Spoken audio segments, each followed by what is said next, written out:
오늘은 주연절 후 마지막 주일입니다. 그리고 오늘은 특별히 또 주님의 산상 변모 주일입니다. 그래서 이제 예전 색깔도 하얀색입니다. 기쁨을 나타내는 색입니다. 이제 내일 모레 이번 주 수요일 26일부터 이제 재해 수요일, 그래서 수요일부터 이제 사순절이 시작이 됩니다. 그동안 아기 예수님의 탄생과 예수님의 세례 받으신 사건에서 시작된 이 주현절, 예수님께서 공생애를 시작하시면서 하나님이다, 하나의 아들이다라는 것을 이제 드러낸 것이 주현절이죠. 바로 이 현현은 오늘 변화산에서 그 절정을 이룹니다. 그리고 이어서 이제 예수님 십자가의 순환으로 이제 들어갑니다. 오늘 이 산상 변모 주일, 바로 이 주일은 주현절과 사순절 사이에 들어 있습니다. 그래서 의미가 이제 주현절을 정리하는 의미가 있습니다. 주현절을 정리하고 다가오는 사순절에 우리가 어떻게 지내야 하는가 하는 것을 이렇게 고민해 보는 주일입니다. 그래서 오늘 이 고민을 오늘 본문 말씀을 통해서 함께 찾아보면서 은혜를 나누고자 합니다. 이 코로나 바이러스 뭔가 끝날 것 같다가 이 신천지로 인해서 다시 시작이 되고 확대가 되는 양상입니다. 끝날 것 같은 것이 다시 시작이 됐기 때문에 더 충격이 큽니다. 사람들은 빛을 잃으면 이렇게 충격을 받고 좌충우돌을 합니다. 한번 어둠이 드리워지면 그 어둠을 걷어내기가 쉽지 않고, 한번 절망에 빠지면 그 절망에서 쉽게 일어나는 것이 어렵습니다. 어둠과 절망은 우리들로 하여금 빛을 바라보지 못하게 합니다. 그런데 중요한 것이 있습니다. 아무리 폭풍이 몰아치고 태풍이 와도 그 너머 뒤편에는 태양빛이 숨어 있다 하는 거죠. 빛은 늘 존재하고 있다라고 하는 사실입니다. 빛은 그 자체로는 우리에게 보이지 않습니다. 낮에 우리가 태양빛을 볼 수가 없어요. 그러나 빛은 어둠 속에서는 볼 수가 있습니다. 어둠이 존재해야만이 빛을 볼 수 있습니다. 아무리 캄캄한 밤이어도 만약에 빛만 찾으면 어둠이 주는 두려움은 우리가 다 이길 수가 있습니다. 그리고 가야 할 길도 다시 찾을 수가 있고 가야 할 길을 잃어버리지 않습니다. 아무리 삶이 힘들고 어렵다고 해도 우리가 빛을 찾는다고 하면 우리는 살 수 있습니다. 그렇기 때문에 우리는 어둠이 드리워졌을 때 빛을 바라볼 수 있어야 되고 빛을 찾을 수 있어야 합니다. 성경에는 어둠 속에서 빛을 만났던 사람들, 그래서 변화가 됐던 사람들의 이야기가 많습니다. 특별히 이제 모세를 들 수가 있죠.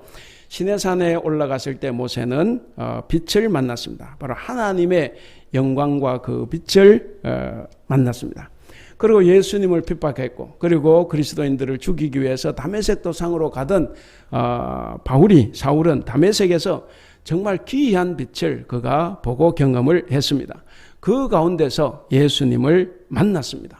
오늘 본문 이야기도 베드로, 요한, 야고보 이 세 사람이 예수님과 함께 산 위에 올라갔다가 정말 말로 설명할 수 없는, 형언할 수 없는 황홀한 빛을 그들이 보게 되었습니다.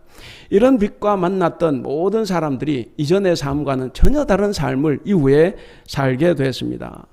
사랑하는 우리 성도 여러분, 저와 여러분들도 바로 이런 빛을 발견을 해야 합니다. 혹시 빛을 발견하셨습니까?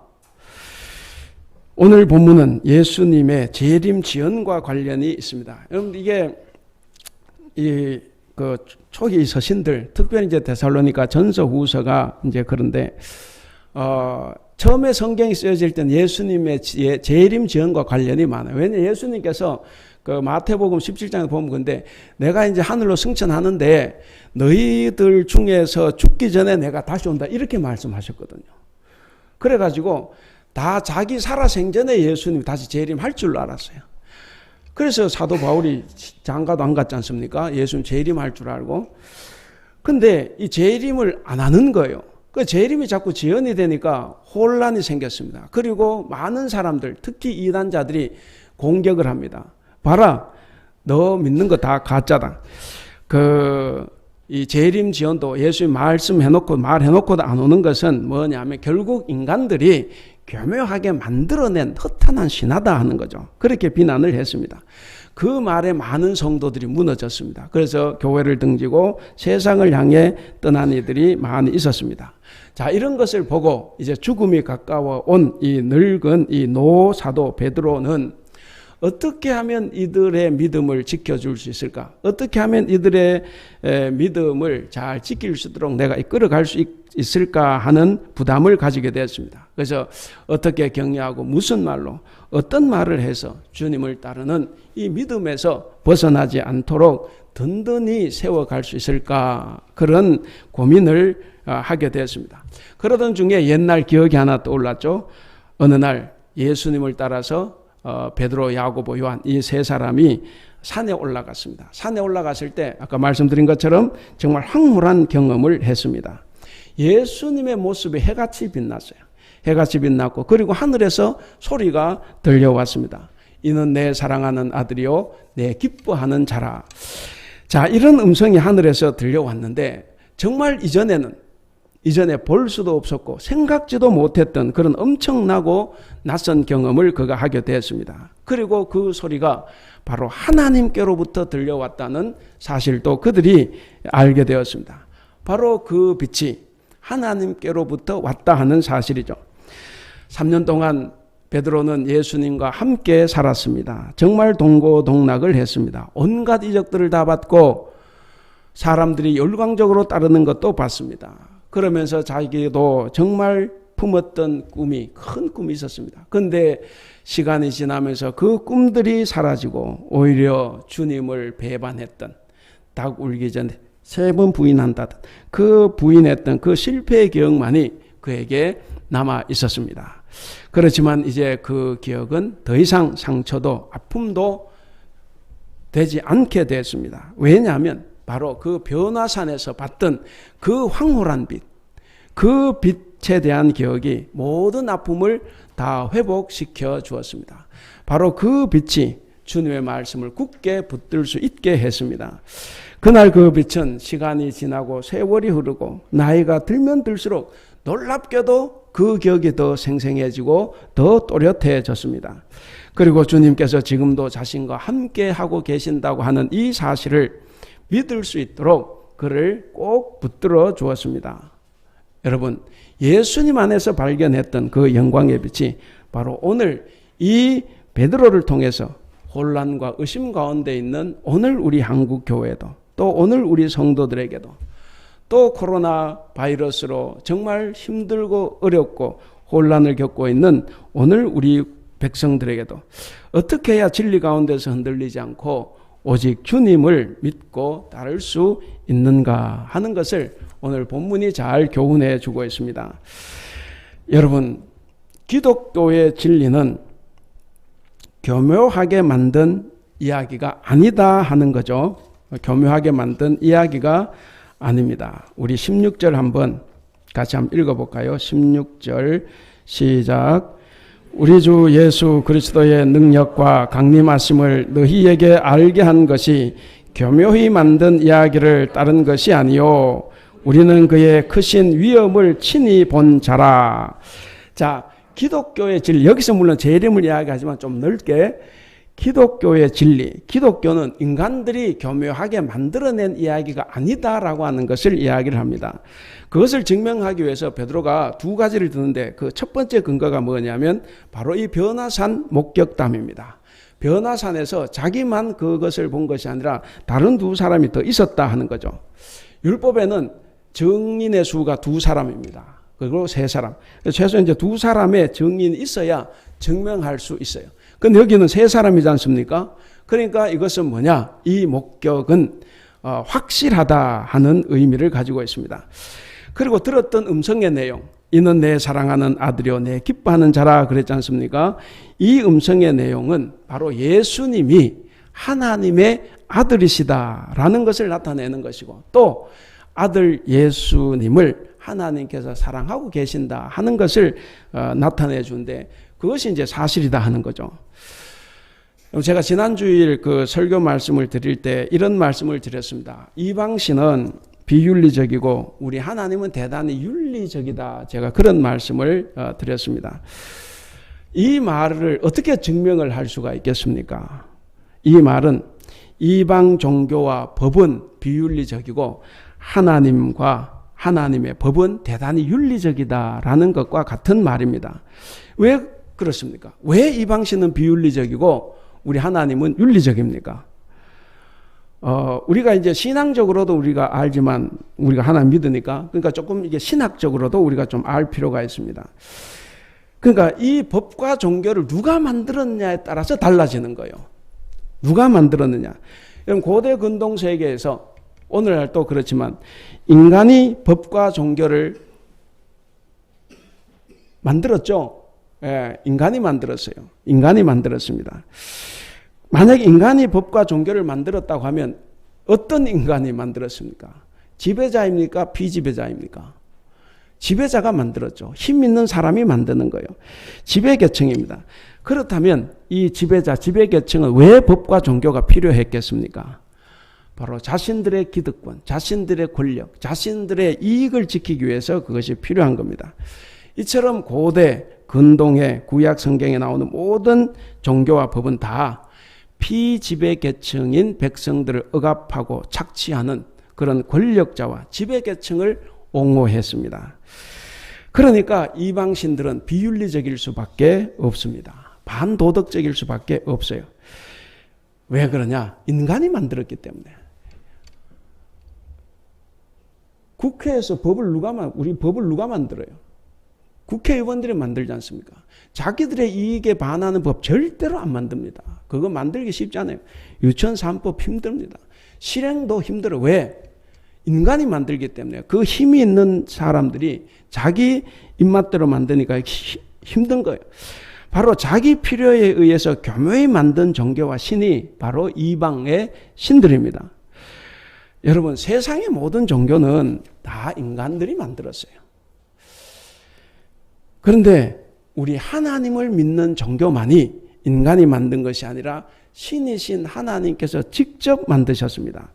하나님은 비지배계층으로 종으로 이 백성들 종으로 삼고 있는 이런 법과 종교를 다 깨부셨습니다.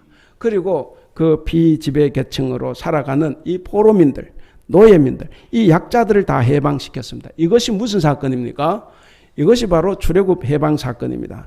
하나님은 노예민들을 억압하고 착취하고 그래서 고통당하고 신음에 떨고 있는 그 억압자 바로의 손에서 건져내 주셨습니다. 바로의 손에서 건져내 주시고 그들을 시내산으로 다 데리고 갔습니다. 그리고 거기에서 하나님께서 법을 주셨고 그 법이 바로 인간의 자유와 평등 사회를 위한 십계명입니다. 여러분 출애굽기 2장에 보면 이제 십계명이 나오지 않습니까? 지난 시간에도 말씀드렸습니다. 십계명 서문 이제 십계명 출애굽기 2장 2절입니다. 거기 보시면 하나님께서 이렇게 자신을 소개합니다. 나는 너를 애굽 땅 종되었던 집에서 인도하여 낸 너의 하나님 여호와다 그럽니다. 나 하나님 너 이스라엘 백성 어떤 상태? 노예 상태에 있었어요.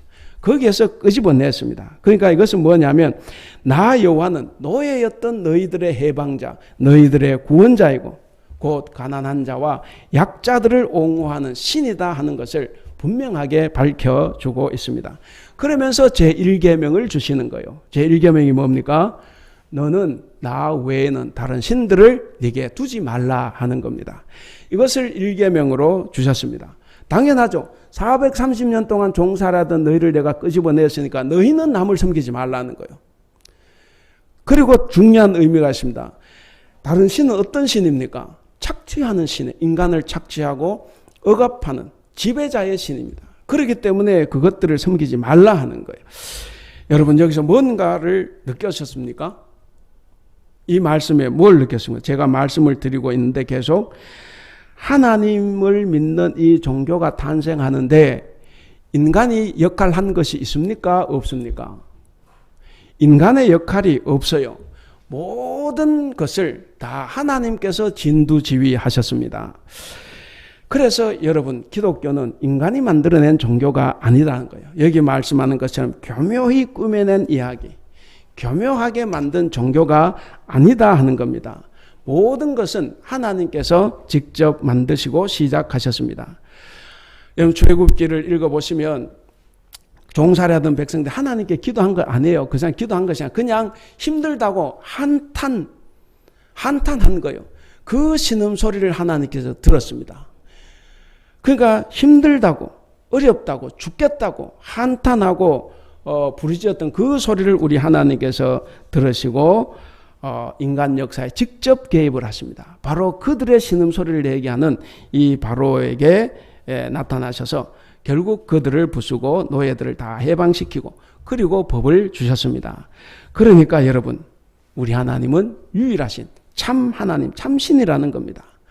기독교는 억압당하는 인간의 자유와 평등 사회 건설에 필요하다고 생각하신, 정말 인간이 인간답게 살고 약자가 대접받고 살아갈 수 있는 그런 평등 사회를 위해서 반드시 필요하다고 생각하신 하나님께서 직접 율법을 만들어 주셨습니다. 그리고 거기에서 종교가 시작이 된 거예요. 여러분, 지배자들이 만들었던 고대 근동의 법들과는 달리 하나님이 직접 제정하신 이 율법은 그래서 가난한 자, 약자들을 위한 법입니다. 우리가 성경 공부를 해보면 잘 알지만 출애굽기, 레위기, 민수기, 신명기 율법이 나옵니다. 많은 율법이 나와요. 그 율법의 90% 이상은 다 약자 배려법입니다. 약자 보호법이에요. 그래서 우리 하나님은 대단히 윤리적인 분이다 하는 건데, 바로 이런 가난한 자, 약자들을 옹호한 자유와 평등의 법이 바로 율법입니다. 하나님은 어떤 인간도 억압당하지 않기를 바라십니다. 아무리 약해도 착취당하지 않기를 원하십니다. 모든 사람이, 특별히 힘없는 사람들이 행복하게 살아가도록 하시기 위해서 법을 만들어 주셨고, 그리고 종교를 만드셨습니다. 하나님이 제정하셨으니까, 그래서 이 법과 종교가 대단히 윤리적이고 도덕적일 수밖에 없다 하는 사실입니다. 여기서 우리가 또 하나 더 보충해서 또 설명을 하면, 우리의 경전은 성경입니다. 이 성경인데, 이 성경도 교묘히 만든 책이 아니다 하는 거죠. 성경책이 어디서 비롯됐습니까? 십계명 율법이지 않습니까? 하나님께서 주신 거예요. 하나님께서 주셨습니다. 바로 하나님께서 주신 말씀으로부터 시작을 했기 때문에, 그래서 비록 사람이 기록은 했지만 성경을 하나님의 말씀이라고 하는 거예요. 그리고 더 크게 하나님 기록했다 이렇게 말하는 거예요. 왜? 하나님의 말씀을 기록한 거니까. 그런 의미에서 성경은 하나님의 말씀입니다. 여러분, 사람들이 왜 예수님을 믿지 못할까요? 예수님이 하나님의 아들이다? 야, 사람이면 사람이지 뭐 하나님의 아들이야. 사람으로 왔지. 또 예수님은 사람같이 보이지만 사람이 아니야. 신이야. 자, 이런 것 때문에 우리가 이제 믿기가 쉽지 않습니다. 근데 오늘 본문에 보면 거룩한 산에서 세 제자가 들은 것이 뭡니까? 바로 사람으로 나타나신 예수님이 바로 하나님의 아들이라는 거죠. 하나님의 아들이라는 음성을 그들이 들었습니다. 우리 17절 같이 한번 읽어볼까요? 17절 시작.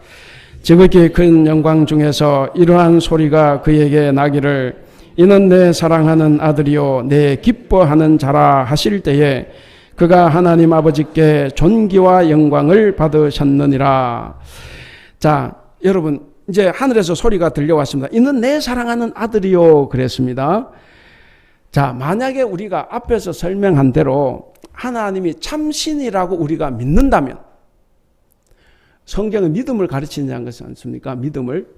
그리고 그 하나님이 창조했다는 거 우리가 믿는다고 하면 어떻습니까? 믿는다고 하면 여러 사람, 여기 세 사람인데 이 세 사람이 들은 이 하늘의 음성을 권위 있는 증언으로 믿을 수 있지 않겠나 하는 거죠. 처녀의 몸에서 태어났다 못 믿을 수 있어요. 왜? 과학적으로 증명 안 되니까. 그러나 하나님이 창조주다 하시면 그걸 믿으면 다 믿겨지는 거예요. 믿겨지지 않습니까? 통역자 힘들겠는데. 제가 남자입니다.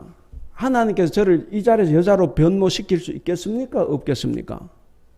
그런 능력이 있겠습니까? 없겠습니까? 있죠. 그런데 하나님 그런 쓸데없는 짓을 안 하시는 게 문제지, 하실 수는 있어요. 그러나 안 하시는 거예요. 왜? 세상에 질서라는 게 있으니까. 하나님 만드신 질서니까 하나님은 하실 수 있다는 겁니다.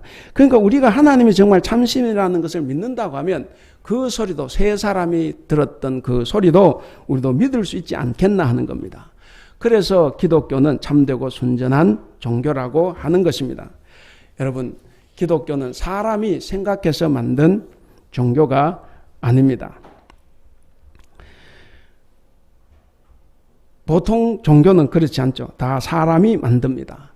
사람이 만든데 우리 하나님 믿는 종교는 그렇지 않습니다. 사람이 생각해서 만든 것이 아니라 아까 설명한 대로 구체적인 역사 사건에 기반을 두고 있고, 그리고 목격자들의 증언이 있는 종교입니다.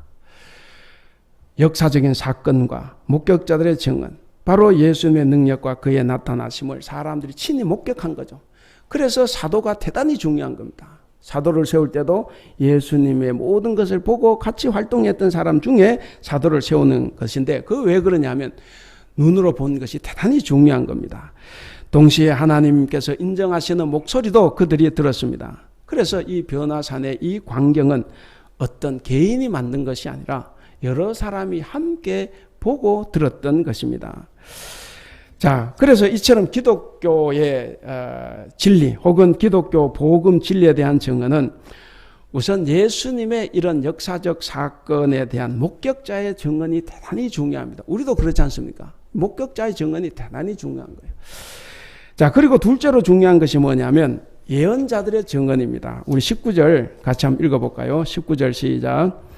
또 우리에게는 더 확실한 예언이 있어 어두운 데를 비추는 등불과 같으니 날이 새어 샛별이 너희 마음에 떠오르기까지 너희가 이것을 주의하는 것이 옳으니라. 자, 근데 더 확실한 것이 있다고 하지 않습니까? 그러니까 이게 뭡니까? 자신의 목격담보다 더 확실하고 더 중요한 것이 있는데 그것이 뭐라는 거예요? 예언이라고 했습니다. 여기서 예언은 성경책을 말합니다.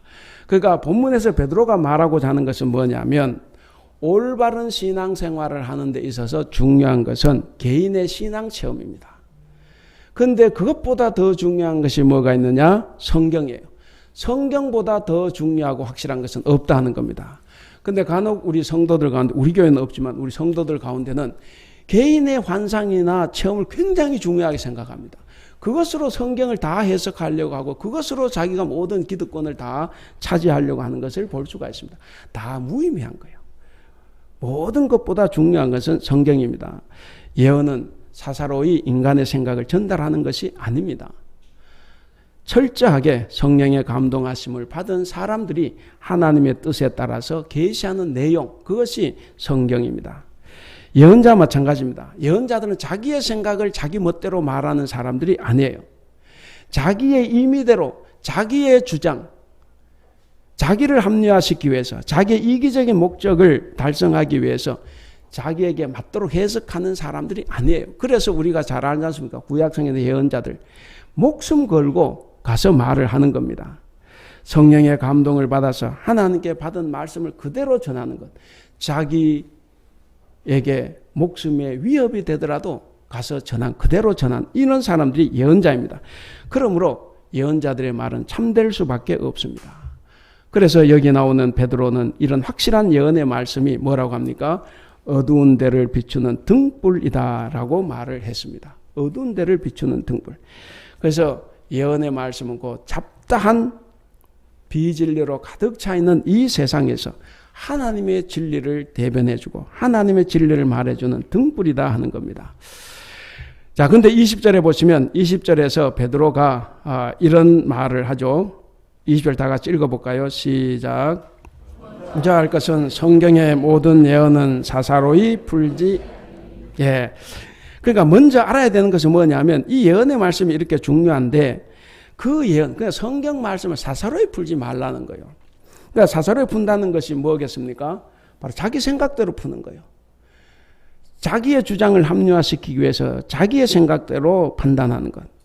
성경을 너무 쉽게 판단해서 자기 생각이 옳다고 주장하는 거예요. 그런 사람들 교회 안에 많습니다. 여러분들 가운데도 많이 있어요. 저도 그렇습니다. 목사가 설교할 때 제일 중요한 게 이거예요. 내가 성도들에게 뭔가 하기 위해서 자꾸 뭔가를 하면 이거는 내 목적을 이루는 거예요. 하나님 말씀 전하는 게 아니에요. 그래서 제가 그러지 않으려고 성경 본문을 이 교회력에 따른 이 본문을 제가 선택해서 하는 겁니다. 그리고 저는 가능하면 이 본문 안에서만 말을 하려고 해요. 그래야 이게 우리가 성경 말씀을 사사로이 푸는 것이 아니고 듣는 여러분들도 그 말씀을 듣고 잘못을 반성하고 회개하고 새로운 삶을 살아갈 수 있기 때문에 그렇습니다.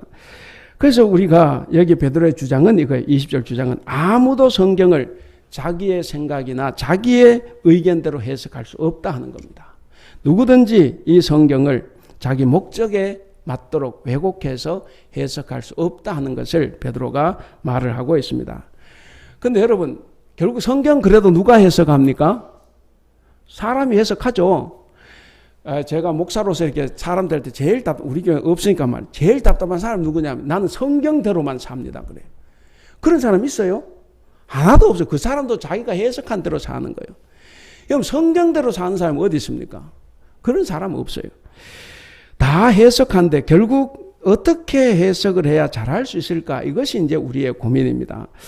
그래서 우리가 잘할 수 있는 해석 방법은 그런 겁니다. 성경 해석은 누가 해왔습니까? 오랜 세월 동안 수천 년, 천수백 년 동안 경건한 성사학자들이 학자들이 쭉 연구해 왔습니다. 그 연구한 것을 사람들에게 알려주었고 그리고 목사들은 그것을 학교에서 다 배웁니다.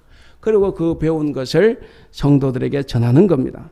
그렇기 때문에 성경을 해석할 때는 자기의 고집대로 해석하는 것이 아니고 먼저 겸손하게 목사가 가르치는 것을 잘 받아들여야 됩니다. 간혹 그래요. 니도 사람이고 나도 사람인데 이게 참 난감한 거예요.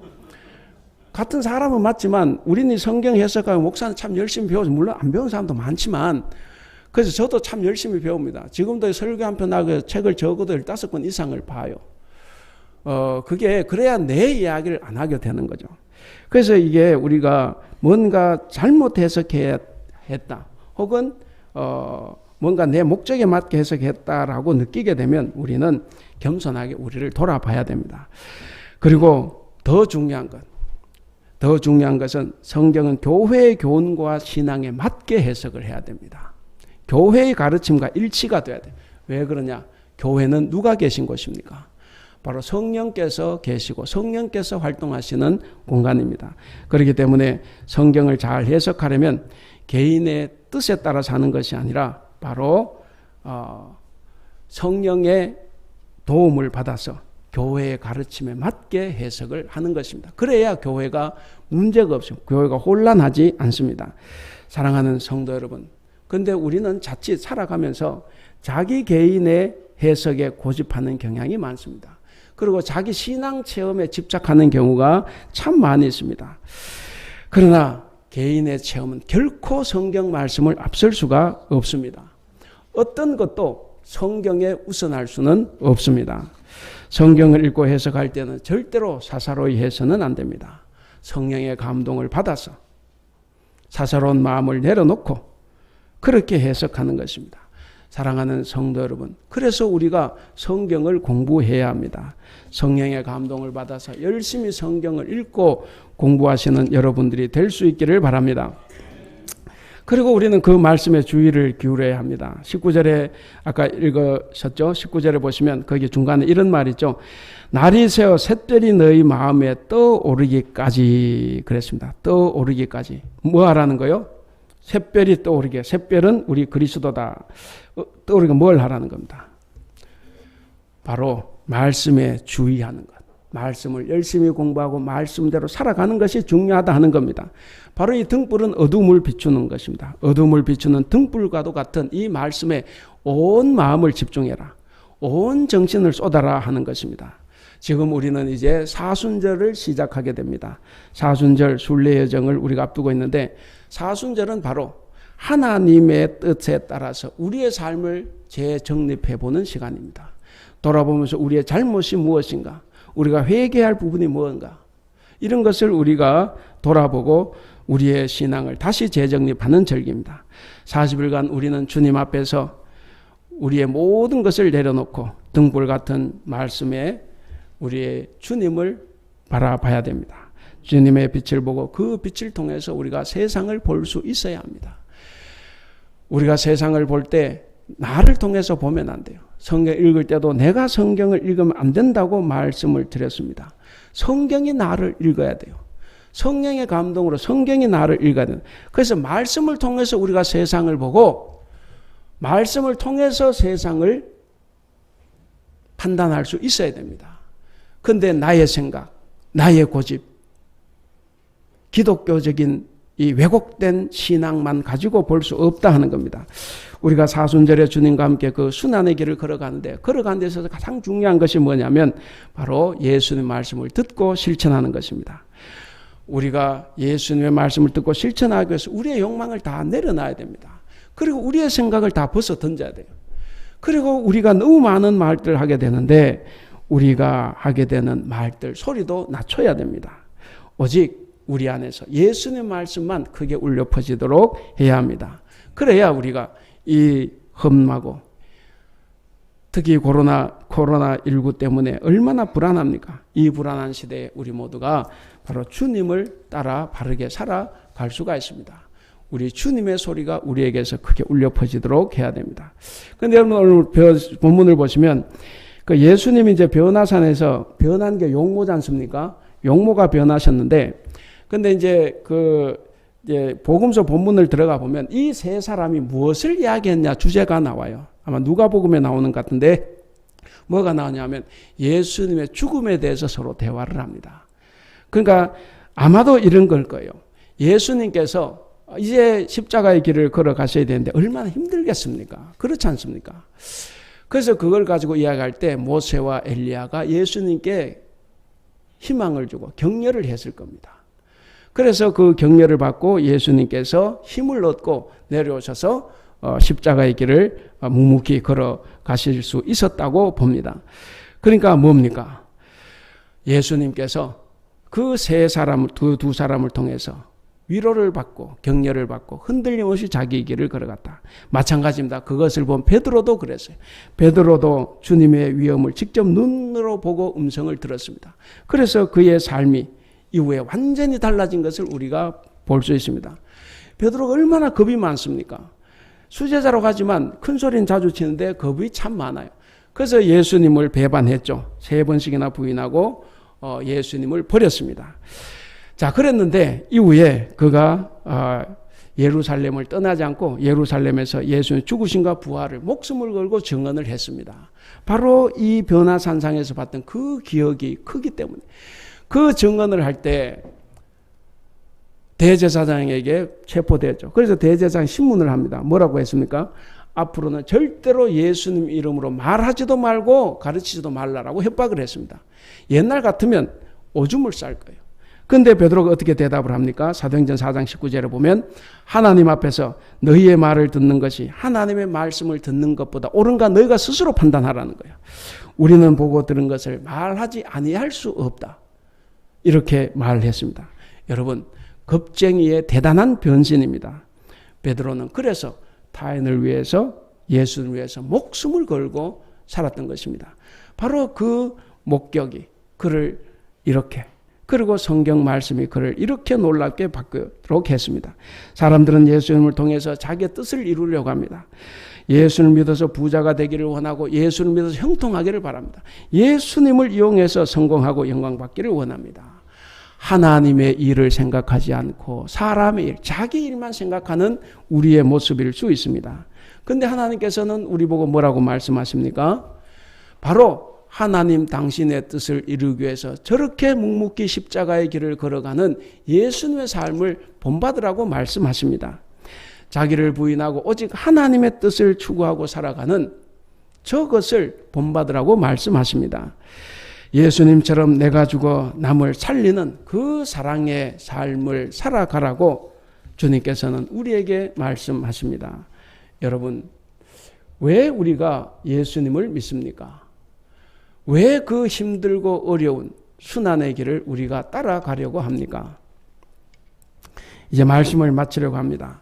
사랑하는 우리 성도 여러분, 초대교회 사도들은 그들이 체험하고 알고 믿고 본 바를 생명을 걸고 전했습니다. 구약시대 예언자들처럼 그들도 생명을 걸었습니다.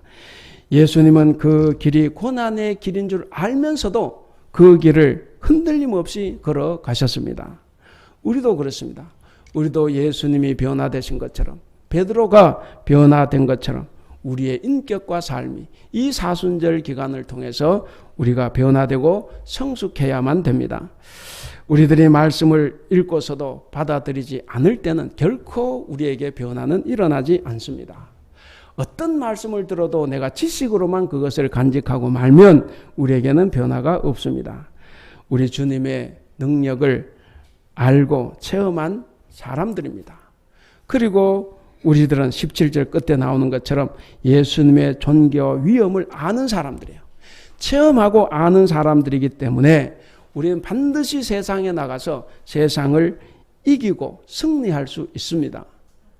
우리는 우리의 삶을 예수님처럼 살아갈 수 있습니다.